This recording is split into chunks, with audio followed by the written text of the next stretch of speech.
Túto reláciu vám prináša overeniekilometrov.sk. A už si očipovaný? Nie.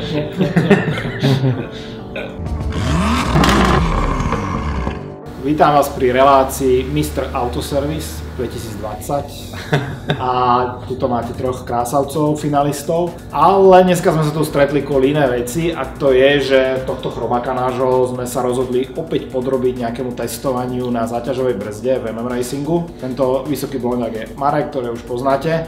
A zistili sme niekoľko zaujímavých vecí. Tak my sme v prvom rade dali vám to auto na nejakých 400-500 km, aby sa zabehli brzdy, aby to bolo všetko odjazdené a tak ďalej. Boh vie, čo ste vy s tým autom stvárali, chlapci. My? Docelili sme iba to, že nechceli sme sa hrať nejak s tým, že ísť do extrémnych výkonov a tak ďalej, a sme to auto odladili, aby bola hladšia krivka, krajší priebeh, lepší priebeh krúťaceho momentu a v tom vrchu sme to úplne neotvárali, ale je tam ten priebeh toho výkonu hladší, tak toto auto sa bude krajšie roztáčať, krajšie bude akcelerovať, ľahšie sa dostane aj z nižších otáčok do lepšieho zrýchlenia. Ja keď sa ako taký laik pozriem na tú krivku, tak je úplne jasné, že miesto tých zubatých skokov je tam zrazu krásna plochá krivka a schválne Ríšovi nič nepoviem zajtra, že čo, ale teda, že či ho sám zistí, že to auto ide inak, ale my čo sa hlavne tešíme je, že to auto nielenže motoricky teraz akože bude lepšie na tom, ale hlavne podvozkovo, brzdy, vlastne celé bude také kompaktnejšie, vyváženejšie, príjemnejšie ako celok a zajtra ťuky, ja dúfam, že nám vyjde to počasie, lebo zatiaľ to vyzerá, že už by okolo obeda nemalo pršať. To snáď aj ten výkon teraz sa v krútiaci moment preniesie. Ináč koľko tam máme teraz ten výkon, to je dôležité? 172 koní, 172,5 konia a 175 Nm. Takže newtonmetre nám išli hodne viac, 20. Že narastli nám newtonmetre, malinko koníky, ale je pointa práve tá krivka, ktorá je tam ďaleko lepšia. Tak.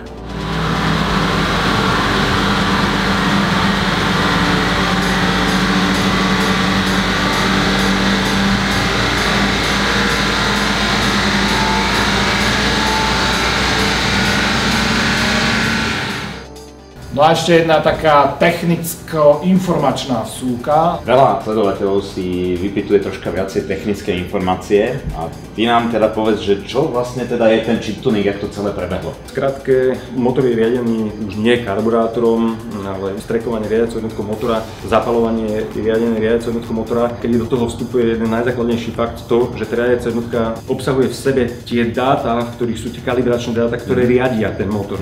Celá tá úprava spočíva v tom, že my tie kalibračné dáta v tej riadiacej jednotke motora upravíme, aby to zapaľovanie prebiehalo efektívnejšie, s efektívnejším výkonom, krúťacím momentom, čo je pre veľa ľudí nepochopiteľné pri takom tom bežnom plávaní v premávke, keď nie som prvý z križovatky a nejazdím po meste 100, hej, tak v tom bežnom plávaní v premávke dokonca ešte klesne spotreba. Rýchlosti vysvetlím, no keď môžem mať zaradenú 6 miesto 5, lebo to auto na tej 6 v pohode pláva, tak tým pádom na danú vzdialenosť otočím menej otáčok plukového riadila a mám menšiu spotrebu. Lebo veľa ľudí sa pýta, jak je možné, že mám väčší výkon a mám menšiu spotrebu. No samozrejme ten výkon sa mi prejaví zo spotreby. Musím to viacej nafúknuť. Skúste si matematicky vypočítať, že asi koľko percentuálne držíte plný plyn a koľko percentuálne z celého toho jazdenia a užívania toho auta jazdíte na miernu záťaž. Áno. Viem teda viacej využiť celý ten rozsah výkonu toho motora. A zároveň, ale viem teda, keď na to šlapnem, mať vyšší výkon vďaka tomu, že sa upraví riadiaca jednotka, auto vlastne zresetuješ a ono sa naučí všetko na novo. Hej, že toľko to mi tu ide paliva, toľko to vzduchu, toľko toho naučíme my, to ono sa nenaučí, toho naučíme my to auto, áno. To my v tých kalibračných dátach mu zadefinujeme, že čo ten motor má urobiť. A čo je pointa, je to, že máš vyššiu aktívnu bezpečnosť a väčší komfort jazdy. Pri dnešnej plnej premávke, na okreske, hustá premávka, ide kamión a máš problém ho predbehnúť. Potrebuješ krátky čas na to, aby si ho predbehol. Na to je tá úprava. Nie na to, aby sme tu sa pretekali a stále nás merali policajti a dostali sme pokuty. Na to máme Slovakia Ring, môžeme si na ňo ísť zajazdiť alebo iné uzavreté trate. Tie úpravy, aj čo my robíme, všetky robíme legálne, aj s tými kolesami, kde sme zistili, že nesedia, tak musíme také, aby boli legálne. A je to o tom, že jazdíte s rozumom a nezabíjajte sa, hej, robiť drifty na kruháčoch, to je čisto debilina.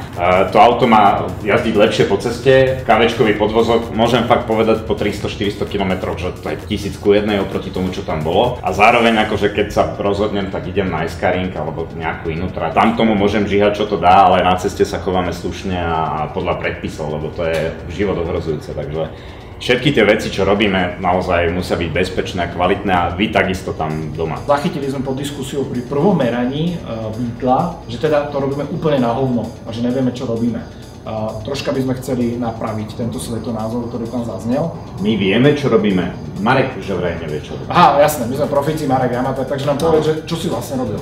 Boli tam napísané komentáre k tomu, že meranie neprebiehalo korektne, alebo nebolo odmerané to auto, nebolo odmeraný ten výkon správne, vzhľadom k tomu, že sa netočili zadné kolesá a že nám vstupovalo do toho ABS-ko, ktoré toto auto áno, samozrejme už je vybavené systémom ABS, nemá ešte stabilizačný systém ESP, ale má ABS, trakčnú kontrolu a bolo tam napísané, že sme odmerali vlastne zlý výkon vzhľadom k tomu, že sa nám netočili zadné kolesá, lebo ABS bla bla bla bla. A teraz by som chcel k tomu položiť takú akože hypotetickú otázku, že ak by teda do toho vstupovalo to ABS, by mohlo vstupovať jedine v spôsobe tračnej kontroly a čo nám spraví tračná kontrola? No, čo nám spraví tračná kontrola? Upravuje nám točenie samotných kolies, hej?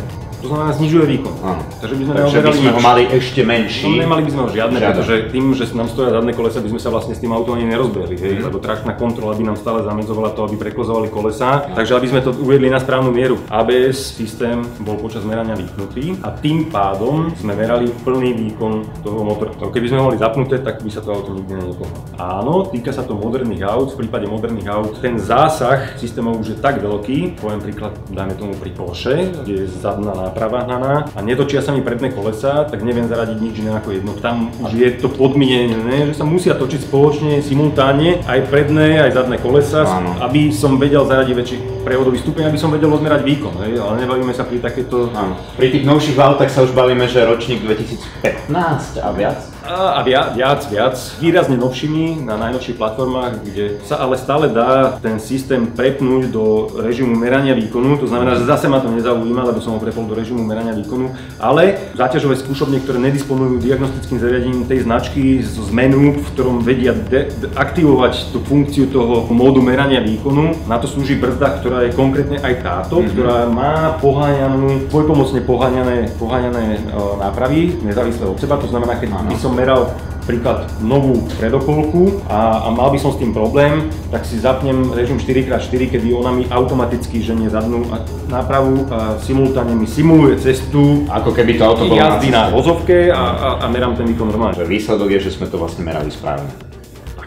Takže držte nám palce, zajtra teda keď pojeme na Slovakia Ring, aby to auto vydržalo a došlo po svojich naspäť do MM Racingu. A máme tu ešte ďalšiu súťaž, takže dole do komentárov nám píšte, že aký čas spraví Richard, teda s týmto už upraveným autom na Slovakia Ringu a víťaz dostane čo?